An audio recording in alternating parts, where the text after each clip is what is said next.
All right, so I got a customer not at home here. Store told me earlier they're expecting this delivery. Well, they didn't answer their phone multiple times. It's obviously a house that's being worked on by the looks of the windows and doors when I went to knock on the door. So no answers from text or call. And on the paperwork and on my app, it says it's not approved for a drop-off. So in this situation, called the store, and the store manager had actually talked to the customer this morning. So even though it says unapproved for unattended drop, she's approving the drop on this. So you got to use your discretion and pick the best spot to drop it. You don't want to block the garage. You know, they need to get a car out for some reason. All of a sudden, you just trap them in. Can't do that.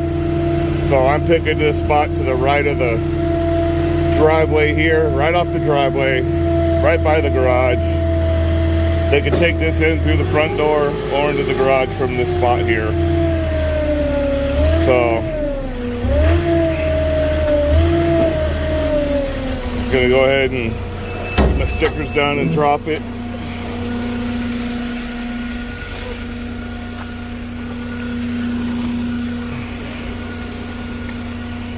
Sometimes you won't even have a good spot to drop it. You're just gonna have to return it. You know, and then sometimes they'll just tell you that, hey, just bring it back. But this is a rare occasion where I'm given approval to drop something. So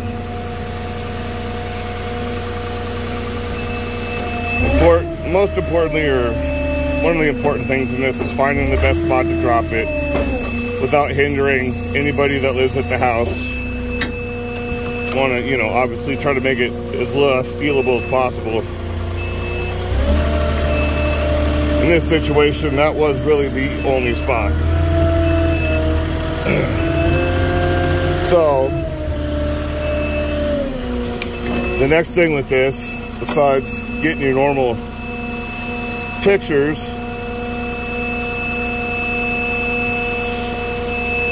so I'm going to get a picture of the product. I'm going to get a good picture of the product with the house, a nice wide shot. And then I'm also going to take a picture of the mailbox because there's no address on the house. So we'll even get the mailbox with the product in the background, showing that I dropped it off at the right address. And so now I have all my pictures for proof. Only other thing to do is type in the notes, unattended drop per store manager and that person's name. So you always got to cover yourself, because if you drop something off and it wasn't approved and it gets stolen, you could be charged for it. So in this case, I made the phone call. Now I don't have to return it to the store. I took my pictures. I'm going to put my notes in, and I am covered. There's no liability on me now. It gets stolen, it gets stolen. It sucks for the customer, but I did exactly what was expected of me here at this delivery, and that's the best it's going to get there. All right, so that's an unattended drop approved.